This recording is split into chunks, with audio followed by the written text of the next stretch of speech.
Welcome to Dubrovnik, Croatia, a beautiful and historic city often referred to as the Pearl of the Adriatic. This historic gem sits on the south of Croatia, a 4-hour ferry trip from the tourist hub of Split.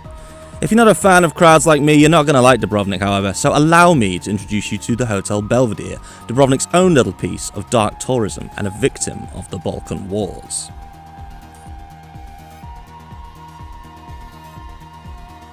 It's safe to say Croatia has had a violent and tumultuous history, which sadly continued into the 90s with the Croatian War on Independence, as seen in this admittedly grainy footage of the old town Dubrovnik being hit with shells from an enemy naval bombardment. The hotel's location on the edge of Dubrovnik Bay meant it became a highly strategic location for military forces.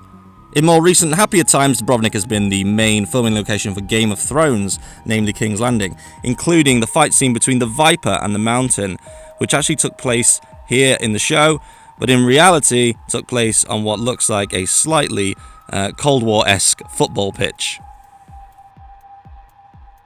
We were lucky enough to stumble across a hostel in Dubrovnik who was giving an impromptu tour of this hotel. This is not something offered by the local tourist agencies, as it is highly illegal and quite dangerous actually to go into a building that's in such a state of disrepair. There's broken glass, asbestos and all sorts of nastiness around here, so do go at your own risk and be aware that it's actually illegal. The building itself is under danger of collapse as per this sign. As you walk through the abandoned site, you come across a variety of incredible shots for derelict addicts. This is the entrance into what was the luxury hotel. It was built in 1985 as a 5-star resort with around 700 rooms. It was only open for 6 years before the Croatian War of Independence claimed it as its first casualty.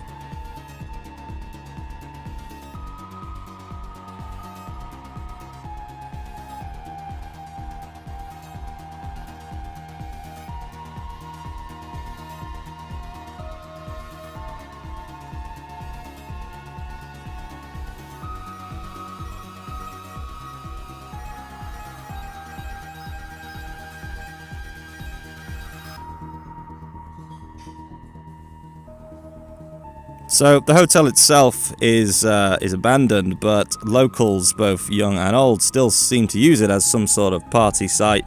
We bumped into a couple of youngsters outside the hotel who told us that they often go in there to party, have fun. It's pretty incredible considering there are sheer drops in massive, dangerous areas where you could fall down elevator shafts. But clearly, the locals of Dubrovnik seem to think that this is a great place to party. As we enter one of the darker areas, we start to realise this was actually quite a dangerous idea.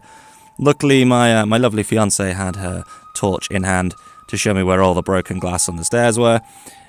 Just another disclaimer, this footage is obviously a bit shit, a bit crap, a bit wobbly, and that's because I'm holding my camera on my chest whilst wisely looking at the floor as I walk around.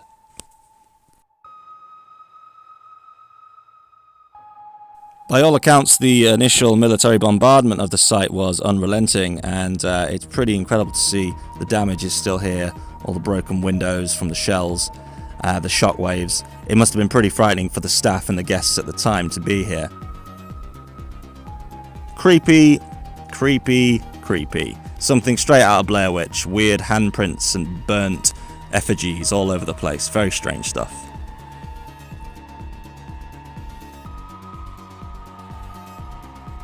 And it was at this point we started to realise we felt like we were in the beginning of a really rubbish horror B-movie. We'd come here with about 20 other tourists, and at this point we'd lost every single one of them.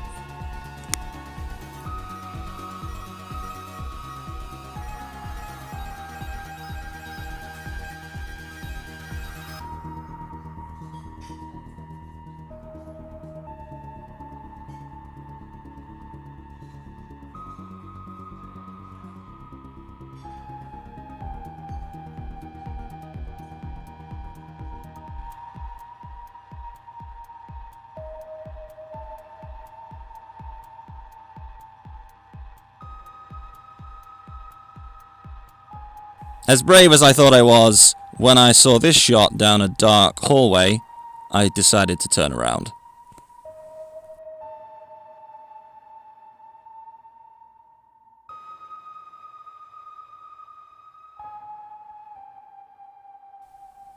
We were only able to go up 2 or 3 levels in the hotel. It is technically possible to go right to the top, but it's so dangerous and there's absolutely no lighting that only the bravest dark tourists go there.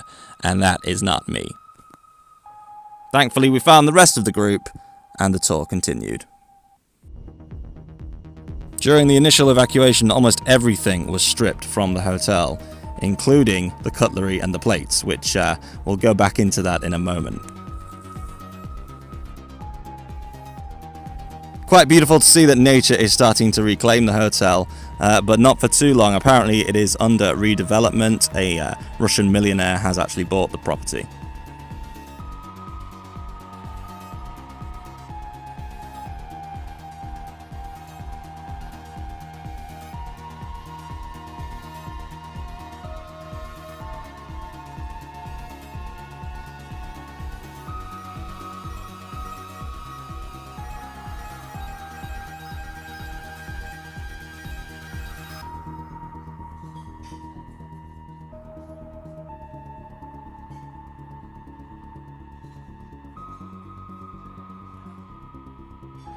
Now, we wouldn't be Western imperialists and dark tourists if we didn't decide to claim some exclusive merchandise from the hotel ourselves.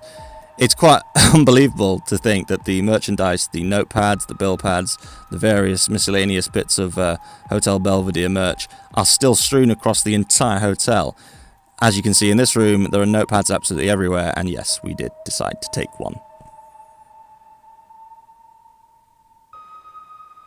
Amazingly, one of the best views of the old town of Dubrovnik can be found at the top of this hotel.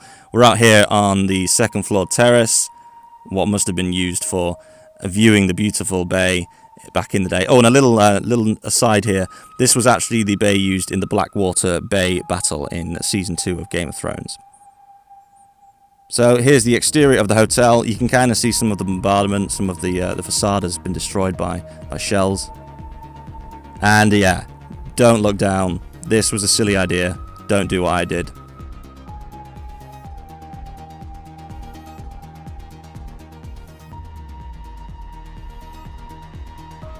The hotel, like most luxury resorts, also had a beautiful cafe. This one was called the Cafe Maximilian. You can see the shot of the spiral staircase at the back and in the photo to the left. We didn't go that far. It got a little too dark, too creepy. As I say, I'm a coward. And at this point, I'm afraid I forget that I've left my camera on. And I, again, wisely watch where I'm going. And I would advise you to do the same if you're walking around here.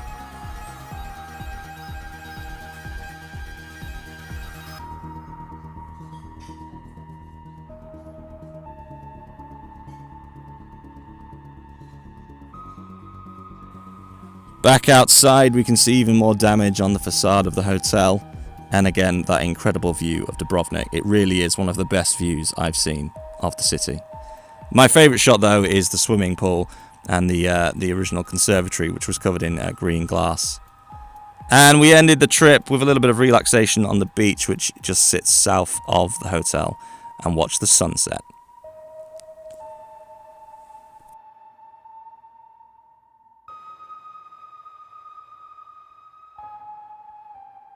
I mentioned earlier about the locals nicking all of the merchandise. This seems to be true. We went to a restaurant miles away and found these exclusive Hotel Belvedere plates brazenly being used by a local restaurant. And here's another shot of that creepy but beautiful spiral staircase. So that's the hotel today. This is how it looks. As I said earlier, it's been actually purchased by a Russian millionaire / oligarch for the tidy sum of 12 million euros. But as of September 2019, it looks like this. There doesn't appear to be any sign of any work occurring. And by all accounts, plebs like me won't be able to afford to come here anyway, as it's going to be a 7-star resort, whatever the hell that is. I imagine will be about 3,000 euros a night. I hope you enjoyed this brief tour and history of the Hotel Dubrovnik. Check it out for yourself, but please do go with a guide. Ciao.